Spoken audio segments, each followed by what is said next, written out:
안녕하세요. 비긴성형외과 이주철 원장입니다. 오늘 영상은 코 성형을 준비 중인 분이라면 꼭 끝까지 보셔야 될 내용입니다. 실제로 좀 많은 분들이 그렇게 생각을 하시죠. 근데 이제 세련된 인상 그리고 자연스럽고 입체적인 코는 콧대, 코끝 이외에도 비주나 비순각도 관건입니다. 오늘은 이 두 요소가 얼굴 전체 조화에 어떤 영향을 미치는지 자세히 알려드리도록 하겠습니다. 코 수술에 관심을 가지신 분이라면 어느 정도 아실 거라고 생각은 하지만 한 번 더 용어를 짚고 가면, 자, 먼저 비주라고 한다면은, 비주는 한자어죠. 코빗자 그리고 기둥주자 해서 코의 기둥이다 라는 부분인데, 코끝에서 윗입술 이 사이에 중간에 콧구멍 사이에 있는 기둥이 있죠. 여기를 비주라고 합니다. 이 비주가 나왔냐 들어갔냐를 판단을 하는 것은 보통 옆에 있는 콧볼과 비교를 하게 되고요. 생각보다 눈에 잘 띄는 그런 부분은 아니긴 하지만 이 비주의 노출 정도나 위치가 코의 세련됨에 영향을 주기도 하고, 또 이제 코의 길이감 이런 부분도 영향을 주기도 합니다. 그리고 비순각이라고 하는 부분은 비주와 마찬가지로 이제 한자어인데, 입술 순자 그리고 이제 코빗자를 써서 코와 입술의 각도를 얘기를 합니다. 자, 이 각도가 너무 좁으면 코가 처져 보이고, 너무 넓으면은 이제 너무 들려 보이는 그런 상황이 생길 수 있습니다. 그래서 이제 얼굴의 입체감은 물론 인상까지도 달라지게 되는 부분이 되겠습니다. 자, 이 비순각, 비주 이 부분에 대해서는 우리가 어떻게 수술을 하냐 간략하게만 좀 말씀을 드리면, 먼저 수술하기 앞서서 환자분과 이제 충분한 상담을 거쳐서 이 비주를 어떤 식으로 이제 해결을 해야 될지, 좀 더 넣을지 뺄지 이런 부분을 이제 정하고 수술을 하게 되고요. 비주를 더 내는 방식은 비중격 연장이 아니라 비주 지지를 하는 경우라면은, 비주 지지 자체가 날개 연골 사이에 연골을 껴 들어가면서 이 연골을 좀 깊이 넣고 약간 아래로 이제 좀 넣게 된다면은 좀 더 각이 서는 느낌이 좀 될 수가 있어요. 그래서 이 비순각을 조금 더 키워주는 그런 방향으로 우리가 힘을 작용을 할 수가 있습니다. 그래서 이 비주 지지가 이제 비순각을 좀 키우는 역할을 하는 부분이 있다라는 게 있고, 그리고 이제 우리가 보통 통상적으로 조금 더 많은 경우에서 비중격 연장술을 이제 많이 하거든요. 한국인들이 수술을 받는 경우에서는 사실 이 비주 지지보다는 비중격 연장술을 통해서 코끝을 높이는 경우가 좀 더 많습니다. 이 과정에서 우리가 비주도 좀 어느 정도 조절을 할 수 있는 부분이 있거든요. 비중격 연장술을 할 때 비중격을 좀 덧대는 위치를 조금 더 아래쪽으로 향하게 함으로써 비주가 좀 더 밀려 나올 수 있게끔 하는 그런 방향으로 어느 정도 조절을 할 수 있는 부분이 있고요. 그럼에도 불구하고 조금 더 볼륨감이 필요한 경우는 날개 연골의 비주 부분, 그 앞쪽에 포켓을 만들어서 연골을 조금 더 덧대준다면 이 비주가 조금 더 아래쪽으로 볼륨이 좀 더 생기는 그런 부분을 우리가 만들 수 있고요. 애초에 늑연골로 수술을 한다라고 한다면 늑연골 가지고 또 비중격 연장술을 할 때는 좀 더 많은 양과 좀 더 큰 힘으로 안쪽에서 강하게 밀어줌으로써 비주를 좀 더 많이 충분히 내려줄 수 있는 그런 방향이 됩니다. 그러니까 앞서 말씀드렸던 이 비주 지지 또한 개인의 코 상태에 따라서 비중격 연장술하고 같이 병행해서 수술함으로써 비주를 조금 더 세밀하게 만질 수 있는 그런 부분이 있습니다. 지금까지 이제 비주를 꺼내는 내용에 대해서 쭉 말씀을 드렸고, 비순각을 조금 더 교정하는 차원에서 긴 비주를 좀 더 넣어주거나 그 비순 각도를 좀 더 조절을 하려면 어디는 나오고 어디는 또 들어가야 되고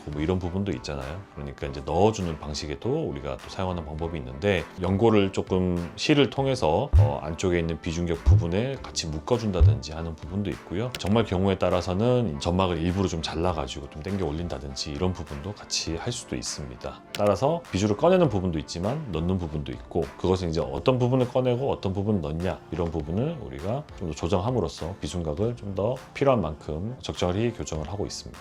이 비주와 비순각은 정면과 측면 인상 모두에 영향을 주는 핵심 포인트가 됩니다. 특히 비주, 비순각, 코끝은 웃을 때 그리고 말할 때, 그리고 이제 특히 옆모습에서 좀 더 그 차이가 도드라져서 콧대와 코끝만 높이거나 비주는 손보지 않는다라고 한다면 오히려 어색한 느낌이 들 수 있기 때문에 이목구비의 각도를 여러 각도를 고려를 해서 신중하게 수술을 진행하고 있습니다. 자, 실제로 수술하신 분의 사진을 보면서 한번 또 얘기를 더 하도록 하겠습니다. 20대 여성분이시고요. 일단 이분은 콧대, 코끝이 낮아서 높이기를 일단 원하시는 부분이 있고, 정면에서 봤을 때 이 보코를 교정하고 싶은 그런 부분도 있었고요. 그리고 이제 이 콧볼과 비주의 관계를 보시면은 콧볼에 비해서 비주가 정면에서 봐도 이렇게 말려 들어간 형태가 눈에 띄고요. 그리고 대각선 이렇게 보면은 확연히 이렇게 비주가 들어가 있기 때문에 측면에서 봤을 때는 아예 콧구멍이 아예 보이지 않는 그런 이제 형태를 띠고 계십니다. 사실 이분이 코가 짧기는 한데 또 이제 비주가 들어가 있다 보니까 코끝이 좀 아래로 처진 형태도 옆에서 봤을 때 좀 보이고 있고요. 물론 이제 코끝 높이는 거 그리고 콧대 높이는 거 보코 교정 이런 부분 다 담았고요. 그러면서 비주를 좀 더 충분히 꺼내줘야 되겠구나 라는 부분을 우리가 같이 하기로 얘기를 했습니다. 자, 이런 분들에게서 그냥 코끝만 높이게 되면은 여전히 정면에서 봤을 때 비주가 말려 들어간 그런 형태가 보이게 될 거고요. 짧은 코 느낌이 아무래도 좀 남아있게 되겠죠. 그리고 옆에서 또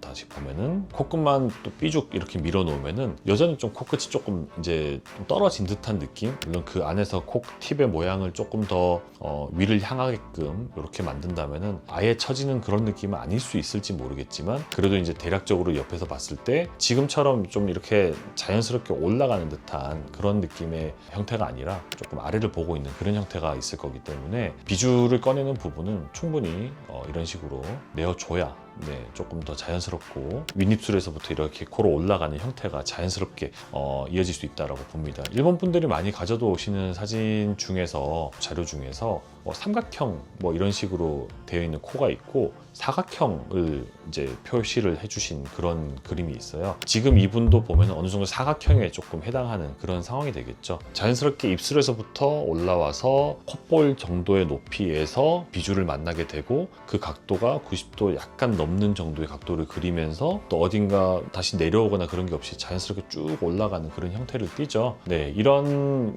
식으로 만들기 위해서는 충분히 비주를 잘 내려줘야 이 비순각이 이쁘게 나오면서 자연스럽게 부드럽게 올라가는 그런 형태를 띠게 됩니다. 일본 분들이 가져오신다는 그 그림 자료의 그런 사각형을 우리가 어느 정도 자연스럽게 만들어 드린 그런 상황이라고 보시면 되겠습니다.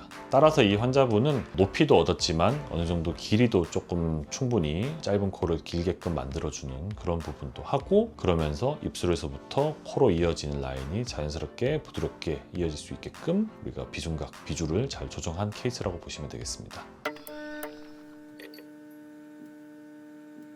앞선 사례 보셨겠지만 콧대만 높이고 코끝만 높인다 해서 코성형이 끝난 게 아니거든요. 진짜 중요한 거는 비주, 비순각. 저는 진짜 이 부분을 놓치고 싶지는 않거든요. 그래서 이런 부분을 같이 잘 조율해서 입체적인 형태를 만들어야 된다고 보고요. 자신의 얼굴에 어떤 비율이 가장 조화로운지 저랑 이제 상담을 통해서 확인해 보시면 좋을 것 같습니다. 오늘 영상이 코성형 중에서도 비주가 좀 들어가 있는 비순각이 좀 아쉬운 그런 분들께 조금이라도 도움이 되셨기를 바랍니다. 궁금한 점이 있으시다면 댓글에 남겨주시고요. 낮에도 밤에도 아름답게 불철주야 유철이었습니다. 감사합니다.